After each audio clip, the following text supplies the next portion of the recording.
সনদ সুজাতীয় সংবাদ থেকে পাঠ করছি। আগের দিন যেটুক পর্যন্ত হয়েছিল যে সনৎ কুমার ধৃতরাষ্ট্রকে উপদেশ দিচ্ছেন আধ্যাত্মিক পথে, এবং সেখানে বলছেন যে দম সাধন, যে 18 ধরনের কোয়ালিটি আছে, যেটাকে বলছে দম। তো ওর মধ্যে ছিল যে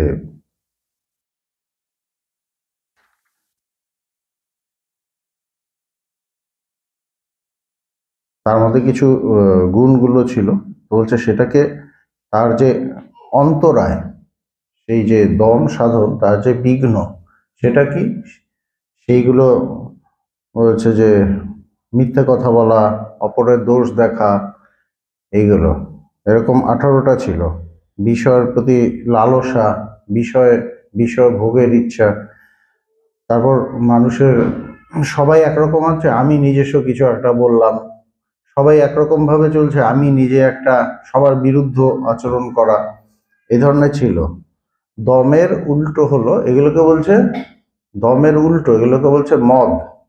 যেমন আমরা শুনেছি না যে ষড়রিপু, কাম ক্রোধ লোভ মোহ মদ মাৎসর্য, সেই মদ, মানে মদটা কি বলছে, দমের ঠিক উল্টো।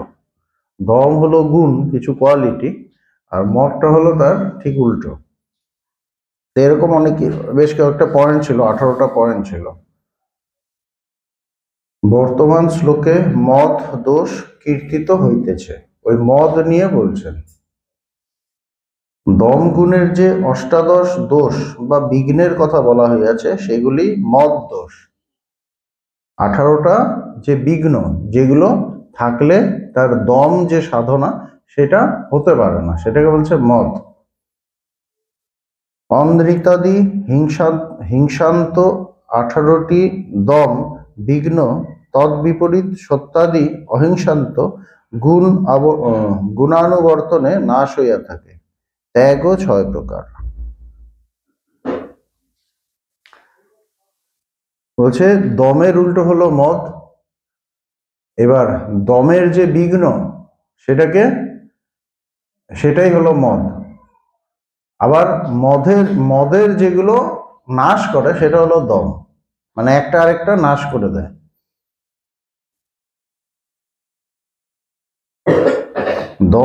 দম বিঘ্ন তদ্বিপরীত সত্যাদি অহিংসান্ত গুণ আবর্তনে নাশ হইয়া থাকে। সেইগুলো কি বলছে, সত্য, অপৈশুন, অতৃষ্ণা, অপ্রাতিকূল্য, অতমস বা জ্ঞান, অরতি বা বিষয়ে আসক্তির অভাব, কারো দেশ না করা, অভিমান রাহিত্য, অবিবাদ, প্রাণীহিংসা না করা, পরিবাদ না করা, বৃথা বাগাড়ম্বর না করা, পরিতাপ না করা, ক্ষমা, ধৃতি, সিদ্ধি, পুণ্যকর্ম এবং অহিংসা, এই গুণগুলি মদের নাশক। এইগুলো আগে আমি পাঠ করেছি, এগুলো আগের দিন এগুলো আমরা পাঠ করেছি, এগুলো মানেগুলো বলেছি।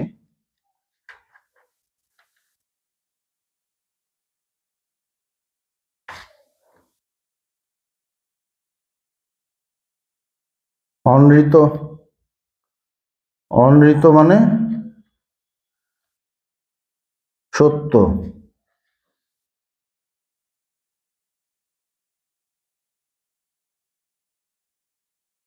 এগুলো আগের দিন আমরা পাঠ করেছি। তারপর অপৈশুন, পৈশুন মানে হলো অপরের দোষ দর্শন। এবার অপৈশুন মানে অপরের দোষ দর্শন করব না। আমাদের একটা মানে একটা টেন্ডেন্সি থাকে আরেকজনের দোষ দেখা, আরেকজনের গুণ দেখতে পারি না আমরা, আরেকজনের দোষটা দেখি। তো বলছে অপৈশুন মানে আরেকজনের দোষ আমরা দেখব না। অতৃষ্ণা মানে বিষয়ের প্রতি আমাদের মন থাকবে না, বিষয় লালসাটা থাকবে না, বিষয়ের প্রতি মন থাকবে না, আমাদের থাকে এই কোয়ালিটিগুলো।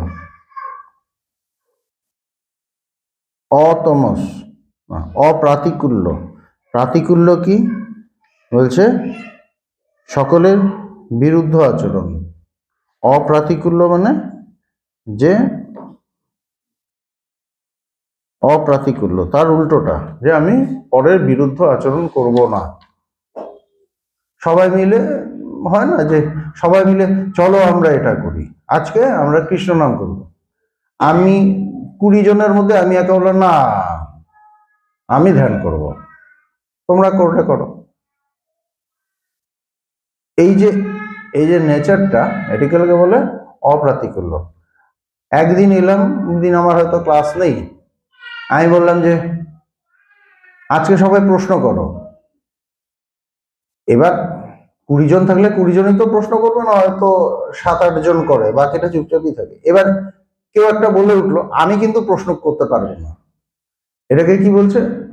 প্রাতিকূল্য। মানে মানে প্রথমে একটা সবার সাথে আমি আলাদা, এইটাকে একটা শো করা, এই যে ব্যাপারগুলো এগুলো থাকে। মানে কেন থাকে? এগুলো অহংকার থেকে আসে। মানে প্রতিটা কাজে আমার একটা অহংকারটা ফুটে ওঠে যে আমি ডিফারেন্ট কিছু, আমি আলাদা কিছু। এগুলোকে বলেছে প্রাতিকূল্য। তো এইটা না থাকে অপ্রাতিকূল্য। অতমস, তমস মানে অজ্ঞান, অতমস মানে জ্ঞান। অরতি, বিষয়ে আসক্তির অভাব, বিষয়ের প্রতি আসক্তি থাকবে না। কাহারও দ্বেষ না করা, একজনকে বিদ্বেষ করছি ওইলেই না আমার মাথাটা গরম হয়ে যায়, এই যে ব্যাপারটা, একে দেখতে পারি না তাকে দেখতে পারি না বলছে, মানে কাহারও দ্বেষ না করা। অভিমান রাহিত্য, আমার অভিমান থাকবে না, অহংকার থাকবে না। অবিবাদ, ওই একই, মানুষের সাথে বিবাদ না করা। হ্যাঁ, কেউ একটা কিছু হলেই ঝগড়া শুরু করে দেয়। মানে এরকম তো থাকে তো যে কোনো, হ্যাঁ সামান্য কিছুতে ঝগড়া শুরু করে দিল, এরকম থাকে মানুষ, অ্যাডজাস্ট করতে পারে না। হ্যাঁ, বলছে অবিবাদ, এটা থাকা উচিত না। প্রাণী হিংসা না করা, প্রাণী হিংসা করছি, মারছি, প্রাণীকে অত্যাচার করছি। পরিবাদ না করা, পরিবাদ মানে কাহারও দোষ তৎসমক্ষে বর্ণন। আগের দিন করেছিলাম যে আরেকজনের দোষ, কারো হয়তো জেনুইন একটা দোষ আছে, সেটা তাকেই বলছি জোরে জোরে, বলছে দরকার নেই। পরিবাদ না করা।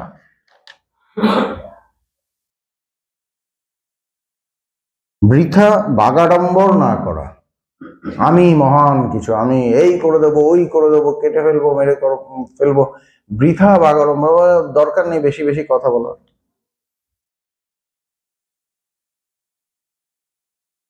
পরিতাপ না করা, দুঃখ না করা, আমার যদি এটা থাকতো তাহলে আমি এই করতাম, তাহলে আমার ওই হতো। আমাদের দুঃখ থাকে অনেক কিছু ব্যাপারে, অনেক কিছু কষ্ট থাকে, ওগুলো বেশি বলার দরকার নেই, দুঃখ না করা। ক্ষমা, ধৃতি, সিদ্ধি, পুণ্যকর্ম এবং অহিংসা।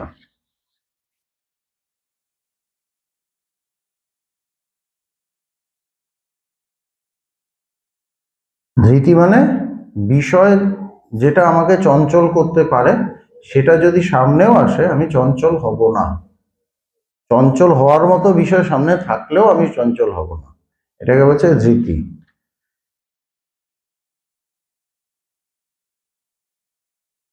সিদ্ধি মানে আমার জ্ঞান বৈরাগ্য এগুলো আস্তে আস্তে আসবে, ভেতরে প্রকাশিত হবে, এটাকে বলছে সিদ্ধি।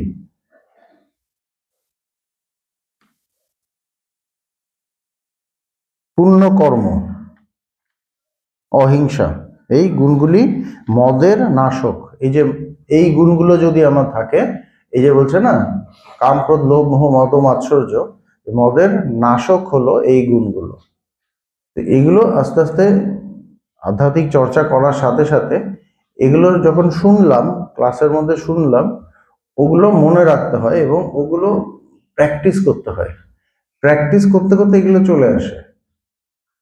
এগুলো তো এক একটা স্বভাবের ব্যাপার, তো একটু আমাদের স্বভাবের ব্যাপার, নেচারের ব্যাপার। যখন আমি এগুলো একটু প্র্যাকটিস করব, ওগুলো দেখবো আমার ভেতরে চলে আসছে। যে কোনো জিনিস প্র্যাকটিসে কিন্তু অনেক কিছু হয়ে যায় এমনি, তো এগুলো দরকার। এই শ্লোকের বৈশিষ্ট্য ইহাই দেখানো হইতেছে যে অক্ষর বিপরীত ক্রমে পড়িলে দম শব্দ মদ এইরূপ হয়, সেই প্রকার অনৃত বৈষ্ণাদি যাহা দমের বিঘ্ন দোষ বা বিঘ্ন বলা হইয়াছে, তাহার বিপরীত সত্য ও পৈশুনাদি গুণকেই মদের দোষ বা বিঘ্নকারী অর্থাৎ নাশকারী বলা হইয়াছে। অনৃতাদি যেমন দমের বাধক, তদ্রূপ সত্যাদি গুণও মদের ঘাতক। প্রথমত সরবীর ত্যাগের মহিমা বলা হইতেছে। আরেকটা বলছে যে ত্যাগ 6 রকম। আমাদের যে ত্যাগ আছে, ত্যাগটাও 6 রকম ত্যাগ আছে। আমরাও নানা রকম ত্যাগ করি, প্রত্যেককেই ত্যাগ করতে হয়। তার মধ্যে 6 রকম ত্যাগ মুখ্য। সেটা কি? 6 প্রকার ত্যাগই শ্রেয়ের সাধন। বলছে এটাই সত্যকে জানার জন্য এই ত্যাগগুলো দরকার। শ্রেয়ের সাধন। ত্যাগ মানে যে আমাকে সাধু হয়ে যেতে হবে তা নয়। যারা সাধু হয়ে গেল তো তারা সব ত্যাগ করে বেরিয়েছে, তাদের আর কিছু ত্যাগ করার নেই, তাদের কথা আলাদা। কিন্তু যারা সংসারে আছে তাদের জন্য এই ত্যাগের কথাগুলো বলা আছে। কি ত্যাগ? তন্মধ্যে তৃতীয় প্রকারের ত্যাগটি বড়ই দুষ্কর। তথাপি ওই তৃতীয় ত্যাগটি সম্যক অনুষ্ঠিত হইলেই তদ্বারা সর্বদুঃখ নিবৃত্তি হইয়া থাকে এবং সাধক সর্বজিৎ হন। তার মধ্যে 3 নম্বর যে ত্যাগটা বলছে এটা ভীষণ কঠিন, কিন্তু এটা যদি কেউ করতে পারে তাহলে সে তার আর কোনো দুঃখ থাকে না। দুঃখ থাকে না মানে পরমানন্দ প্রাপ্তি হয়, তার ভীষণ আনন্দ থাকে ভেতরে এবং সমস্ত কিছুকে তিনি জয় করতে পারেন। ওই ত্যাগটা যদি তিনি করতে পারেন, ওটাতে আসছে 6 প্রকার ত্যাগ বর্ণিত হইতেছে।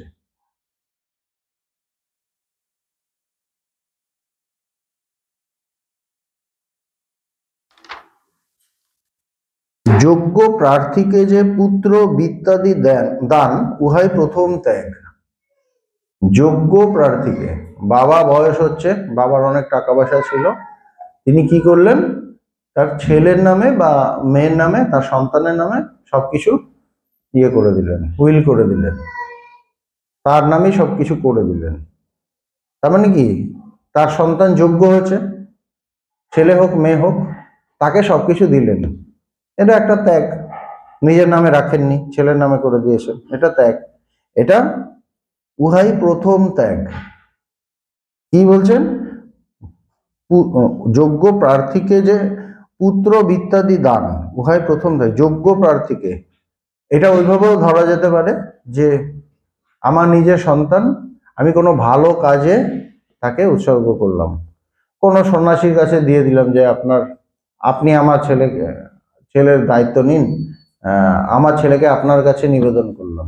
যোগ্য প্রার্থীকে নিজের পুত্র এবং বিত্তাদি দেন, বা থাকে না কেউ বিদেশ চলে যাবে, তার এখানে যে সম্পত্তি আছে কোনো ভালো কাজে দিয়ে দিল, সেটাকে বলছে প্রথম ত্যাগ। ইষ্টাপূর্ত কর্ম করায় দ্বিতীয় ত্যাগ। ইষ্টাপূর্ত কর্ম কি? বলছে ইষ্ট পূর্ত কর্ম। ইষ্ট শ্রৌত কর্মে যে দান করা হয় আর স্মার্ত কর্মে যে দান করা হয় তাহা পূর্ত। কেহ কেহ বলেন দেবতাদের উদ্দেশ্যে যে দান করা হয় তাহা ইষ্ট।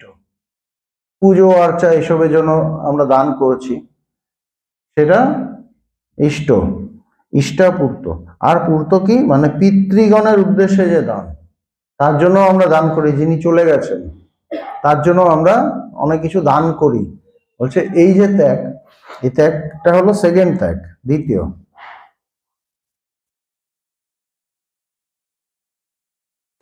ইষ্টাপূর্ত কর্ম করায় দ্বিতীয় ত্যাগ। পুনঃ হে মহারাজ ধৃতরাষ্ট্র, এবার তৃতীয় ত্যাগ, যেটার কথা মেইনলি বলেছেন, এই ত্যাগটা ভীষণ দরকার। সেটা কি? হে মহারাজ ধৃতরাষ্ট্র, দৃঢ় বৈরাগ্য সহায়ে বিষয়ে অনিত্যত্ব আদি দোষদর্শী শুদ্ধচিত্ত পুরুষের যে ধনাদি ত্যাগ ও কাম ত্যাগ, তাই তৃতীয় ত্যাগ রূপে খ্যাত। বলছেন যে দৃঢ় বৈরাগ্য সহায়ে বিষয়ে অনিত্যত্ব আদি দোষদর্শী, আমার ভেতরে ঈশ্বর চিন্তায় তীব্র বৈরাগ্য এলো। যখন বৈরাগ্য এলো আমি বুঝতে পারলাম এই জগতের খুব একটা দাম নেই, এটা মিথ্যা জগৎ। সুতরাং বিষয়ে অনিত্যত্ব আদি দোষদর্শী, বিষয়টা যে অনিত্য এইটা বোধ করলাম, বোধ করে বিষয়ের প্রতি আমার মন আর থাকলো না। তখন দোষী শুদ্ধচিত্ত পুরুষের যখন আমি বিষয়কে দোষ হিসাবে দেখব, বিষয়ের প্রতি আমার কোনো মন থাকবে না, আসক্তি থাকবে না, বিষয় মিথ্যা বলে জানবো, তখন আমার শুদ্ধ চিত্ত হবে, চিত্তটা শুদ্ধ হবে। যতক্ষণ না আমার চিত্তটা, আমার এই অনুভবটা হচ্ছে, ততক্ষণ আমার চিত্ত কিন্তু শুদ্ধ হবে না। আমি দান করে দিলাম, হয়তো দান তো মানুষ অনেকেই করে, কিন্তু চিত্ত শুদ্ধি হয় কি? চিত্ত শুদ্ধি সবসময় হয় না। কেন? বিষয়টা সত্য বলে তার মনে হয়। যাকে দান করছি, যদি আমার এটা থাকে যে বিষয়টা খুব সত্য জিনিস, তখন আমি যদি কাউকে দান করি, ওখানে দান করলাম, বস্তুটা তাকে দেওয়া হলো, তার লাভও হলো, কিন্তু আমিও কিন্তু কিছু আর্ন করলাম। আমি কি আর্ন করলাম? আমি অহংকার আর্ন করলাম। ওই তো ওখানে গেলাম, দেখলাম একজন খুব কষ্টে আছে, আমি ওখানে দিয়ে দিলাম, আমি দিয়ে দিলাম, আমি দিলাম, কিন্তু আমি কিছু পেলাম, আমি কিছু অর্জন করে ফিরলাম, কি? অহংকার। কিন্তু যে বিষয়ে দোষ দেখছে বা বিষয়কে অনিত্য বলে জানছে, সে যখন কাউকে কিছু দেবে, তখন তার অহংকারটা হবে না, কেননা সে জানে যে আমি যেটা দিয়েছি এটা কিছুই না, আমি যেটা দিয়েছি এটা কিছুই না, এটা তো মানে তার অন্তর তখন শুদ্ধ হয়ে গেছে। সে যদি ভাবে আমি তাকে খুব ইম্পর্ট্যান্ট একটা জিনিস দিয়েছি, এটা সাহায্য হবে, তখন কিন্তু তার বিষয়ে শুদ্ধ হবে, তার মনটা শুদ্ধ হবে না, চিত্ত শুদ্ধ হবে না। তখন সে কি করবে? তখন তার একটা ভেতরে, কাউকে না বললেও একটা সূক্ষ্ম অহংকার জন্মাবে। ওরা কি করছে, আমি তো কত ভালো কাজ করছি, এরা কি করছে, এরকম এরকম একটা হওয়ার চান্স থাকে। কেননা তার বিষয়টা অসত্য বলে তার জ্ঞান হয়নি। এই জন্য বলছে, কি সুন্দর কথা, মানে গত বছর আগে তিনি বলছেন, সনৎ কুমার, অত জ্ঞানী ঋষি, সাংঘাতিক কথা বলছেন যে বিষয় দৃঢ় বৈরাগ্য সহায়ে বিষয় অনিত্যত্ব আদি দোষদর্শী। সাংঘাতিক কথা। দেওয়াটা বড় কথা না, তুমি যেটা দিচ্ছ এইটা যে মিথ্যা, এইটা কি তুমি অনুভব করেছো? যদি করো, তখন তুমি শুদ্ধ চিত্ত হবে, তখন তোমার অহংকারটা আসবে না, কেননা তোমার মনে হবে না যে আমি বিষয় বিরাট কিছু দিয়েছি। ওই যে একটা ইয়ের গান আছে, অনুপ জালোটা, দারুণ লাগে গানটা, আব্দুল রহিম খান কি একটা নাম আছে না, খান খানা না কি এরকম। উনি খুব মানে একদিকে খুব পণ্ডিত ছিলেন, আর আরেকদিকে খুব দানি ছিলেন। এটা মাঝে মাঝে শুনি, আমার মানে গাটা মানে শিহরণ দিয়ে ওঠে। উনি খুব দানি ছিলেন, তো উনি প্রতিদিনই দান করতেন, গরিব দুঃখীকে দান করতেন। তো যখন গরিব দুঃখীকে দান করতেন, ওনার না মাথাটা নিচে ঝুঁকে যেত, কাউকে দিচ্ছেন, তাকাচ্ছেন না ওনার দিকে। হুম। তো এইটা নিয়ে চারদিকে একটা চর্চা শুরু হয়ে গেল। আমাদের তো কিছু হলেই হ্যাঁ, সঙ্গে সঙ্গে ভিডিও হয়ে চারদিকে ভাইরাল হয়ে গেল। হুম। যে উনি এত দান করেন, কিন্তু দান করতে ওনার লজ্জা লাগে। দান করবে তো এটা তো বিরাট গর্বের বিষয়, দান করবো, আমি মানুষকে দান করছি, রাজা মহারাজারা মানে ইয়েরা দান করেন। এটা এত লজ্জার কি আছে? তো এটা তুলসীদাস, তখন তুলসীদাসজি ছিলেন, তুলসীদাসের কাছে মানে এই কথাটা এলো। হুম। তো তখন তুলসীদাস সব বুঝলেন তিনি, তখন তিনি তাকে একটা চিঠি লিখলেন, যে ऐसी देनी जो किच सीखे হোসেন, जो जो কথাটা ভুলে গেছি।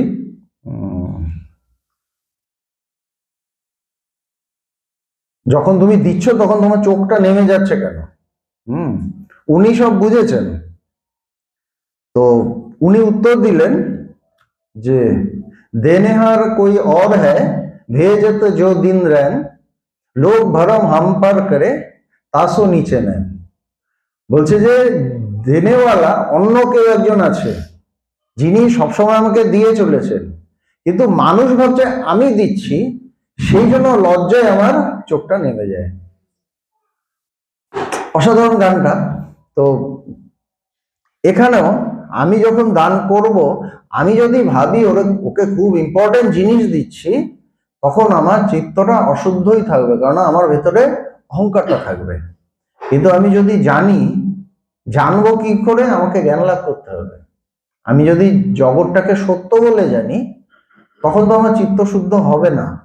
তখন যে কোনো কর্মে থেকে আমি, ভালো কর্মই হোক, খারাপ কর্মে হয় না, ভালো কর্মে আমি অহংকারটাকে অর্জন করি, আমার অহংকারটা ফুলে ওঠে। আরো সমস্যা আছে। আধ্যাত্মিক পথ কিন্তু ডেঞ্জারাস জিনিস। এটা একদম আমাকে জায়গায় দাঁড় করিয়ে দেয়, সত্যের কাছাকাছি দাঁড় করিয়ে দেয়। তো এই জন্য বলছেন, কেন কাকে বলছেন? একজন রাজাকে। রাজাদের জন্য তাদের টাকা পয়সা ঐশ্বর্য অঢেল, তারা মানুষকে একটু দান টান করে দিতে পারেন। সেই জন্য বলে দিচ্ছেন যে 3 নম্বর ত্যাগটা শ্রেষ্ঠ ত্যাগ। কেন? যে দৃঢ় বৈরাগ্য সহায় অনিত্যত্ব আদি দোষদর্শী শুদ্ধ চিত্ত পুরুষের যে ধনাদি ত্যাগ ও কাম ত্যাগ, বলছে শুদ্ধ চিত্ত হয়ে তারা যে টাকা পয়সা দান করছেন, টাকা পয়সা দিয়ে দিচ্ছেন, এবং কাম ত্যাগ মানে কামনা বাসনা ত্যাগ করে দিচ্ছেন, তাহাই তৃতীয় ত্যাগ রূপে খ্যাত। ওইটাই তৃতীয় ত্যাগ। এখানে ত্যাগ 3 প্রকার কথিত হইলেও প্রত্যেকটি ত্যাগ 2 প্রকার। তো এটা পরে ব্যাখ্যা করছেন। প্রথম ত্যাগ পুত্রদান ও ধনদান। কোনো একটা ভালো কাজে আমার সন্তানকে দিয়ে দিলাম, যেমন বা আমার ছেলেকে আর্মিতে ভর্তি করে দিল। আর্মি মানে সে যে কোনো জায়গায় তার মৃত্যু হতে পারে, ওটা ত্যাগের মতোই, পুত্র ত্যাগের মতোই। ওটা তো সাধারণ ব্যাপার না। বা কোনো সাধু সন্ন্যাসীকে আমার ছেলেকে আপনার কাছে দিয়ে দিলাম, মানে ও সাধু হবে, ওটা ত্যাগ হলো, পুত্র ত্যাগ। বা টাকা পয়সা দিয়ে দিল, ধন ত্যাগ। প্রথম পুত্রদান ও ধন দান। দ্বিতীয় ত্যাগ ইষ্ট ও পূর্ত কর্ম, যেটা বললাম দেবতাদের উদ্দেশ্যে এবং পিতৃপুরুষের উদ্দেশ্যে ত্যাগ দান করা। তৃতীয় ত্যাগ ধনাদি ত্যাগ ও কাম ত্যাগ। ধনাদি ত্যাগ মানে শুধু ধন ত্যাগ করা না, এখানে মনটাকে শুদ্ধ করা, চিত্তকে শুদ্ধ করা। কিভাবে? ধনটা যেটা দিচ্ছি এটা মিথ্যা জেনে ত্যাগ করা, তাহলে অহংকারটা হবে না। এবং কামনা বাসনা, এই প্রকারের ত্যাগ ষড়বিধ হইয়া থাকে। এই 6টি ত্যাগ সমন্বিত পুরুষই অপ্রমাদী হইয়া থাকেন। যাদের এই 6টা ত্যাগ হয় তারা অপ্রমাদী হন। 6 প্রকার ত্যাগের স্বরূপ সংক্ষেপত এইরূপ: সুযোগ্য যাচককে ধনাদি দান প্রথম ত্যাগ, যজ্ঞাদির জন্য দ্রব্য সামগ্রী প্রদান তথা লোক হিতার্থ কুপুষ্করিণী খনন, বাগিচা, ধর্মশালা, রাস্তা ইত্যাদি নির্মাণ দ্বিতীয় ত্যাগ। একটা হলো কি? সুযোগ্য যাচককে ধনাদি দান প্রথম ত্যাগ, টাকা পয়সা দিলাম। যজ্ঞাদির জন্য দ্রব্য সামগ্রী প্রদান তথা লোক হিতার্থে কুপুষ্করিণী, যজ্ঞের জন্য আমি সমস্ত কিছু কিনে টিনে দিলাম, পুজো আর্চা ইত্যাদির জন্য।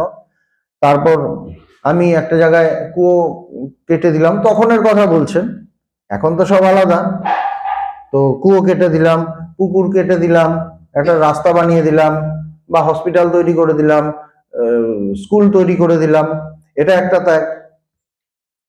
বাগিচা, ধর্মশালা, রাস্তা প্রভৃতি নির্মাণ দ্বিতীয় ত্যাগ। আর বিষয়ে আসক্তি ও সর্বকামনা ত্যাগ তৃতীয় ত্যাগ। ওই বিষয়ে আসক্তি এবং সর্বকামনা ত্যাগ তৃতীয় ত্যাগ। এটা খুব কঠিন। এই 3 প্রকার ত্যাগের মধ্যেই আত্মহিত ও লোকহিত সমাবিষ্ট জানিতে হইবে। এর মধ্যেই নিজের হিত, বিষয় ত্যাগ যদি করতে পারি, বিষয়ে আসক্তি ত্যাগ যদি করতে পারি, মিথ্যা জানতে পারি, তাহলেই ঠিক নিজের হিত, আত্মহিত। ভগবান সনদ সুজাত কাম ত্যাগ দুষ্কর বলিয়াছেন, কারণ আত্মসাক্ষাৎকারের পথে উহাই নিকটতম শত্রু, উহাই অজ্ঞানাত্মক প্রপঞ্চের মূল। এই কামনা বাসনা ত্যাগ বলছে এটাই সব থেকে বাজে জিনিস। আমাদের ভেতরে থাকে এই চাই ওই চাই, নানা কিছু চাই, ভেতরে এই চাহিদাটা থাকেই, হচ্ছে এটাই সমস্যা। উহারই প্রেরণায় জীব বিভিন্ন জন্মে ভ্রমণ করিতে থাকে। গীতা বলিয়াছেন, আবৃতং জ্ঞানমেতেন জ্ঞানীন নিত্যবেদন। অতএব কামরূপকে প্রমাদ নষ্ট করিয়া থাকে।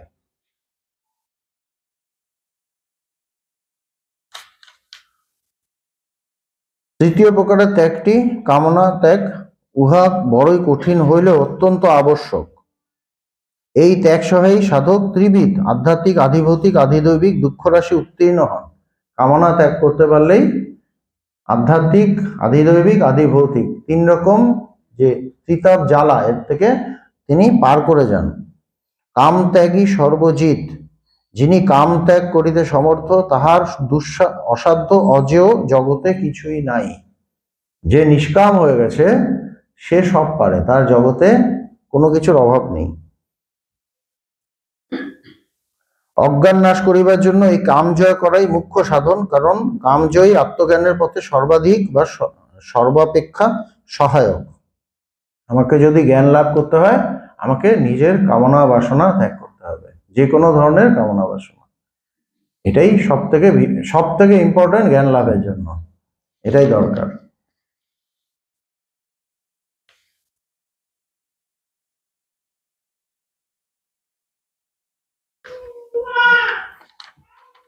সেই অপ্রমাদেরও 8টি গুণ, মানে এই 6টি ত্যাগ যে করতে পারে তার ভেতরে আর প্রমাদ থাকে না, অপ্রমাদ চলে আসে। তো বলছেন এটা 8টা গুণ।